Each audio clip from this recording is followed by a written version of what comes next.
Olá, hoje a gente vai dar uma olhada mais de perto no Salmo 78.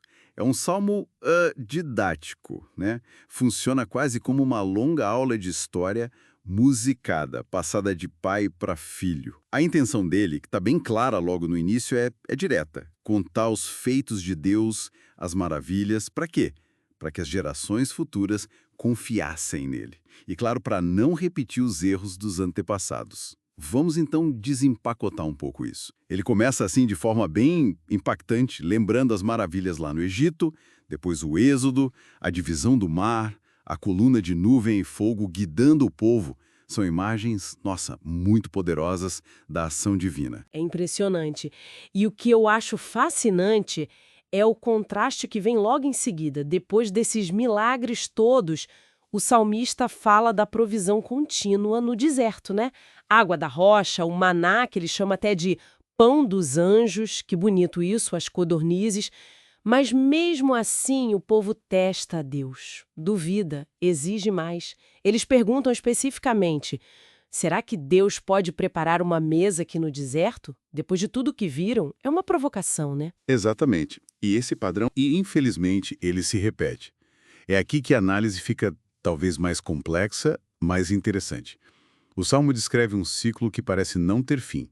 Deus faz milagres, o povo peca, se rebela, aí vem a ira de Deus, as consequências.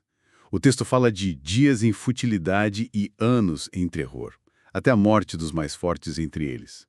Só então, sabe, quando sentem o castigo pesado, é que eles buscavam a Deus de novo. Hum, mas era uma busca meio superficial, né?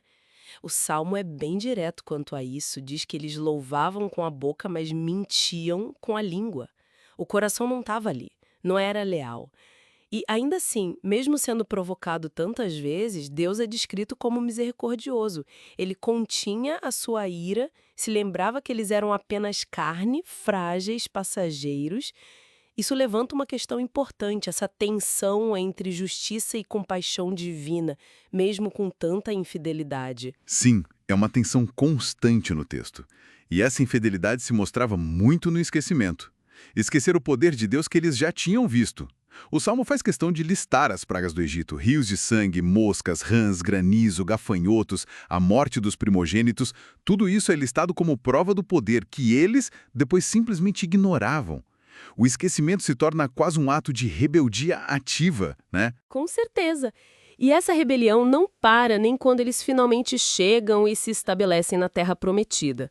O texto menciona a idolatria contínua nos lugares altos, aqueles cultos pagãos em locais proibidos, uma afronta direta à aliança com Deus. É. E a consequência disso, como o Salmo narra, é bem severa. Deus parece rejeitar Israel, especialmente as tribos do norte, Efraim. Abandona o tabernáculo em Siló, que era o centro religioso na época, e permite até que a Arca da Aliança, o símbolo máximo da presença dele, fosse capturada. É um ponto de virada dramático na história. Um momento de ruptura muito forte. Sim, um ponto baixíssimo. A perda da arca, o abandono de Siló, tudo isso sinaliza um juízo bem duro sobre aquela geração infiel.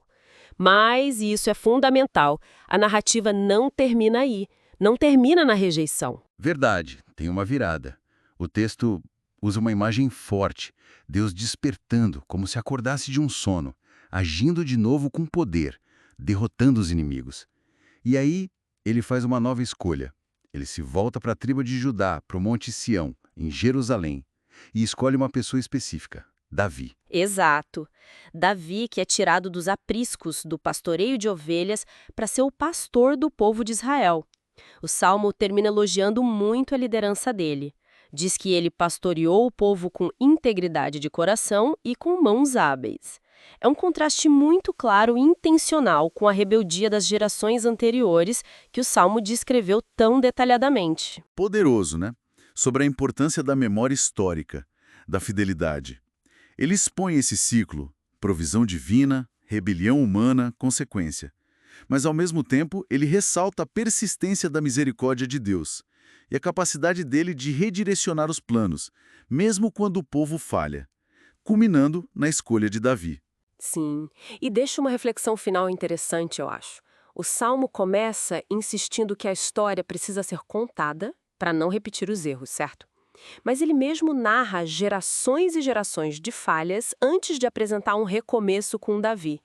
Então, o que essa própria estrutura narrativa nos diz sobre essa relação entre, de um lado, confrontar um passado difícil, cheio de erros, e do outro, a possibilidade real de construir um futuro diferente, mesmo dentro da mesma aliança, da mesma promessa? Fica aí uma questão para a gente pensar.